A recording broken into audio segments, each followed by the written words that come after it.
So as you probably saw with our video announcing our editorial plans, I'm headed back to Davos, Switzerland, along with my colleague Abi Yamini, who's coming all the way from Melbourne, Australia. And we're each coming with a trained videographer. Lincoln J is affiliated with me and Benji Chung with Abi. And it's a fun job. It's like going fishing. You never know what you're going to catch. We wait outside the inner sanctum of the World Economic Forum for when the VVIPs walk out amongst the peasants, and we do our best to identify them quickly and scrum them. We've had good luck every year we've done it. It's a very exciting kind of journalism, even if when we finally catch us an oligarch, they don't have a lot to say. I'm excited to hear that an old friend of mine who follows these globalist beats will actually be in Switzerland at the same time. You'll be delighted to hear that it's Marc Morano, the boss of ClimateDepot.com, and he joins us now. Marc, great to see you. Normally we see you at the global warming conferences, but this time you're coming to the World Economic Forum. Have you ever been to the World Economic Forum before? No, never been to Switzerland or Davos before, so I'm looking forward to it. Even though I wrote a whole book on it, the Great Reset, Global Elites and the Permanent Lockdown. But it's all part of the same agenda. And Donald Trump is scheduled to go. And he gave a great speech, I think it was 2019, just laying waste to the World Economic Forum, particularly their climate agenda, comparing them to fortune tellers of old, based on the old climate agenda and the climate models. So I'm hoping Donald Trump shows up this year and just does what he did to the United Nations back in September of 2025 and just ripped them. I mean, he had an incredible section just on the climate agenda. It was phenomenal. And I expect something similar next week in Davos. Yeah, I'm excited about it too. I mean, Trump really is going right into the heart of darkness. Klaus Schwab is sort of the anti-Trump. Larry Fink, the head of Blackwater, sort of taking over now from Klaus Schwab as Schwab is being engulfed by scandals, and he's probably time hit for him to retire anyways. But there's still a lot of things going on. A lot of masters of the universe are there. From Canada's point of view, our Prime Minister, Mark Carney, was on the board of the World Economic Forum for years. Yeah. Chrystia Freeland, our finance minister, was on the board for years. Justin Trudeau was a World Economic Forum young leader. So when people say, oh, you're exaggerating the power of these globalist institutions, I say, no, they may not have formal power. Like, they don't pass actual laws. They don't have police or armies, but they're a think tank that gets injected right into the veins of politicians and business people and cultural elites around the world. Like, all of a sudden you start hearing everyone say the phrase "build back better" at the same time. Yeah. That's cooked up in Davos, Mark. I'm really glad you're coming, because I think you're sort of a kryptonite to these people. At least I hope you will be. Yeah, I'm looking forward to it. You know, I think most people pre-COVID, and I credit COVID lockdowns and the mandates and the vaccine mandates and the stay-at-home orders, all that, with this rise of climate skepticism, which is the reason, you know, in the United States, CNN's reporting where lower climate skepticism, more climate skepticism, same levels we had in the 1980s. That's how people just don't care anymore. They lost, by COVID lockdowns, the appeal to authority. And I think the World Economic Forum was front and center, along with the World Health Organization, the idea that you can't question this, you're an anti-science denier, you know, don't question the science. I believe in science. Because of that, you had people like RFK Jr. basically say, I'm no longer going to talk about climate change. It's been hijacked by the World Economic Forum for totalitarian control of society. I think that in some ways we owe a debt of gratitude to Klaus Schwab and the world, because no one had heard. I mean, the phrase, I think, Great Reset began in 2014. It wasn't until June of 2020 when Klaus Schwab penned that article where he called, now is the time for a great reset. And then they all, of course, Justin Trudeau and every world leader parroted that phrase ad nauseum. But what they didn't realize is that corporate sort of melding of government and politics and governments, and the melding of corporations and governments turned off the public globally so much. This led to, of course, the truckers' rebellion. It led to, I think, Donald Trump's re-election in 2024 by such an overwhelming margin.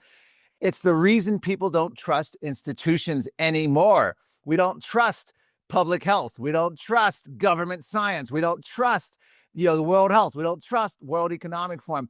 And the fact that Larry Fink is now the co-chair and head of it is kind of a dark episode, because this is a guy ahead of BlackRock. This is a guy heavily invested now in AI. I don't actually know your personal views or your views on AI, but I still can't get the words of Yuval Harari out of my head, the World Economic Forum advisor, about useless eaters and how we're going to need psychotropic drugs and video games to keep us all occupied once AI takes over all the jobs. I look at AI as is fraught with danger, and I think Donald Trump, just in the last couple of weeks, in a lot of pushing. I was on Fox News over the weekend. The Fox News hosts are now saying that AI data centers are equivalent to solar and wind farms out there. They're almost like a virtue signal to this future that we don't really want, and they're sucking down all the power. So this is what I think is really going on behind the scenes here, is the sort of billionaire oligarch corporation. They're going to be pushing this sort of AI, the idea as to displace the masses, which is you and I. That's part of it. They're looking for a post-climate agenda, and they're going to be continuation, I think, at this summit of that merging of climate into public health. This is why, again, just to repeat, you go back, the doctors in 2020, Australian University wanted to have climate listed as a cause of death on death certificates. You had the Canadian doctors, for the first time ever, about 3 or 4 years ago, list climate change as a condition on your diagnosis. You first medically diagnosed case of climate change. And then, of course, you have this whole net zero hospital push. You have the American Cancer Society fretting over the carbon footprint of cancer care. You have doctors with carbon footprint climate kits that they're going to be talking to people. So that is what I think they're trying to do with climate. They now know. And my headline at Climate Depot is Axios, mainstream media calling about the total collapse of the climate agenda. In the U.S., there's no pushback, even from the usual suspects. Bernie Sanders is silent. AOC is, and they can still fight back. They're fighting Trump on immigration, but they're not fighting him on climate. It's just been utter silence as that whole agenda collapses. So I think this is a really pivotal World Economic Forum meeting next week, because they've got to figure their new strategy. They have to regroup. They've been beaten, battered, and scarred, and they need to come up with new ways to deceive the public. And I think one of it is to go stealth on climate. And I think there's going to be all touting this AI, which is a serious double-edged sword for humanity. I think I share your view on AI. I did a big show on it the other day where I outlined some of my worries. You know that climate is over when Bill Gates, one of the worst climate fearmongers, says, well, it's not that important anymore, because he wants his data centers, which have a lot of emissions. So that's over. But, I'm very excited that you're coming to Davos itself. That's the town in the Alps. It's a few hours train ride or car drive up from Zurich. And what you'll find interesting, and our viewers know this, is that this is a lovely ski town 51 weeks of the year. But for the other week of the year, the World Economic Forum takes over everything. By the way, the rents at hotel rooms go up in price at least 10 times, sometimes 20-fold. And the main street of Davos, this is just so interesting. It's turned into like a movie set, like all the shops and cafes for that 1 week shut down, and they're remade into a pavilion for BlackRock, a pavilion for Meta, for OpenAI. So you walk down what was once beautiful downtown Davos. There's still a few restaurants and shops open, but maybe only 10%. The other 90% have been transformed into these little propaganda kiosks for the different companies. And you can sort of get a read for the pulse of it by what they're talking about. And AI for sure is the number one thing. And just walking by and hearing snippets of people talking as they walk by you, it was so clear to me, Mark, that stopping Trump was their most important goal a couple of years ago. And so their secondary goal was stopping Elon Musk. And that really hasn't changed. They're going to try and do it through AI. If they can remove any human accountability or responsibility and teach the machines to silence us and censor us and monitor us, that's what I'm afraid of. I mean, I look forward to your direct observations when we get there, because you'll have a unique take. By the way, on the main street, last year I encountered a guy giving away chocolate bars made with bugs. He was that, you will eat the bugs. It was for real. He was Yeah. giving them away and he wasn't being very conspicuous about what was in it. Some people just didn't really hear what was in it and they took one to eat for free. Other people, when they heard what it was, they said no thanks. Others said sure. So there's little quirky things that I'd love to get your feedback on. Hopefully we can connect in Davos because I would just love to see your reaction being in that weird Disneyland for globalists. It's like a movie set, that weird globalist Disneyland. I want to see your first reaction. I can hardly wait to see your face. Yeah, I mean, I'm a veteran, of course, of these UN climate summits. 22 out of the last 24 summits going back to 2002. But they don't have the sort of power and wealth that you're describing that comes from the World Economic Forum. And what's interesting is the current co-chair head, Larry Fink, has basically already thrown the entire climate agenda under the bus. It was April 2024 when he said, solar and wind can't power AI. We basically need nuclear and fossil fuels.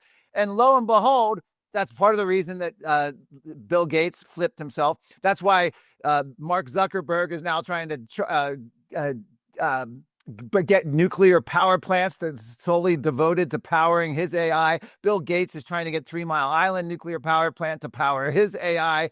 Suddenly you have all of these climate activists now embracing fossil fuels and nuclear, something that never would have happened. And I think this is why the corporate media globally is shifting. You can now read the BBC and Bloomberg. I have articles up from Bloomberg News talking about today, Ezra, Sweden is now abandoning climate goals. And not only that, but they went so far in this article from Bloomberg News, mainstream corporate news, from a child of Michael Bloomberg, one of the biggest climate activist funders in the world, saying that the Fridays for Future that Greta Thunberg had started way back in 2000, I think it's 18, I have to look it up, 2018 and 19, is now down to 1 or 2 kids. They called it, quote, deflated. There's no passion left for climate, even in Greta's home country. Of course, Greta abandoned it. I like to joke that the one great contribution of Greta going to Israel was that she became a hypocrite because she violated her no-fly pledge after the Israeli government sent her back home on an airplane. And I don't know if you saw that picture of her sitting on the plane involuntarily. Oh, I did see that one. That's funny. Hey, let me ask you this. You mentioned that the reason you're over there is that there is a counter conference, like an antidote in Zurich, which is a few hours away. As I mentioned to you just before we turned on the cameras, we're going to be pretty busy hunting for oligarchs on the streets of Davos. But tell me a little bit and tell our viewers about what's cooking in Zurich. You guys are putting together an alternative conference. Maybe we could, I don't know if we're able to send someone down there because we got to do what we do in Davos, but give us a minute on what you're actually up to in Zurich. Yeah, I'm one of the speakers at it. They say they're trying to get Nigel Farage. They're getting many EU Parliament members. And they're going to have a counter summit every day, Monday through Friday of next week, during the same time that Davos is going on. And I'm giving my speech is going to be on update to the Great Reset. My speech is titled The Great Reject. And I'm going to talk about everything that's happened post-COVID and how all of the things the World Economic Forum pushed has turned against them and the public's turned against them. Not to say that the World Economic Forum is losing or going to lose, because this is the most powerful people on earth, presidents, prime ministers, corporate leaders, billionaires, but how they all these missteps and how we can fight back and how they're, of course, what's happened to the climate agenda. But this is going to be the cream of the crop of European government leaders and European think tank leaders all coming together, and a lot of them from America as well, to basically how we fight the Great Reset 2.0, which will be happening in Davos. And a lot of it is going to be under the stewardship of Donald Trump. We're expecting him to go and just literally eviscerate the World Economic Forum as he did the UN. I can't guarantee that's going to happen, but I have a good sense that that's going to happen. Yeah, I mean, by the way, Europe is totally obsessed now with America and sovereignty of other countries. A lot of them were apoplectic when Trump took out Nicolas Maduro, the dictator of Venezuela. They're upset with his ambitions in Greenland. And of course, I don't know if you know this, but every year at Davos, the Ukrainian government has a pavilion where they make the case for standing with Ukraine. So there's all sorts of global military politics. It's not just the climate stuff. It's not just the AI. I mean, Ukraine has been a big issue over there. So it wouldn't surprise me if Trump talks a lot about his vision for NATO and Yes. for the world and America's new Monroe Doctrine. So it will hopefully be a counterpoint to some of the ideologies of globalism and climate alarmism. But you never know what he's going to talk about. It could be about censorship because the Americans are really on a tear in Europe, smashing them for their intended use of AI, which is, of course, censorship. Have you been following that at all? Because I mentioned AI is a big deal there, but censorship and AI go hand in glove at the World Economic Forum. Give me 1 minute on your thoughts of censorship and what the Trump administration has been doing and saying, especially in Europe, to push back against censorship of American social media companies. Well, yeah, what happened first with J.D. Vance, when he was first sworn in, he went to Europe and condemned their censorship. And actually, surprisingly, our 60 Minutes CBS here in the United States had a great interview. I'm sure you saw it with the 3 European, I want to say bureaucrats, but, talking about how the censorship and what's legal and what's not, and how liking posts. Right. That's been a huge battle. They're trying to essentially come out after censorship through the EU to Americans. And I think that will be a big part of what Donald Trump talks about. And AI, again, it's just a scary technology that is so easy to be misused, because when you have the world's billionaires all backing this up, like I'm in Virginia, which is the #1 state for AI data centers in the country. That's where I live. State of Virginia, outside of Washington, D.C. We have politicians who they get elected. We're going to stop the data centers. And they don't get stopped. And when you think about, these look like Soviet era architecture. They're big, endless, 8 football fields long, all concrete, windowless buildings. You first of all get the sense that within 5 to 10 years, they're going to end up not needing these data centers because there'll be a technological advance. You're going to end up a blight on the landscape already, but they're going to have these abandoned data centers. But anyway, all this is going on. And I think one of the driving forces is for global censorship, and particularly to use the EU bureaucrats to help impose that.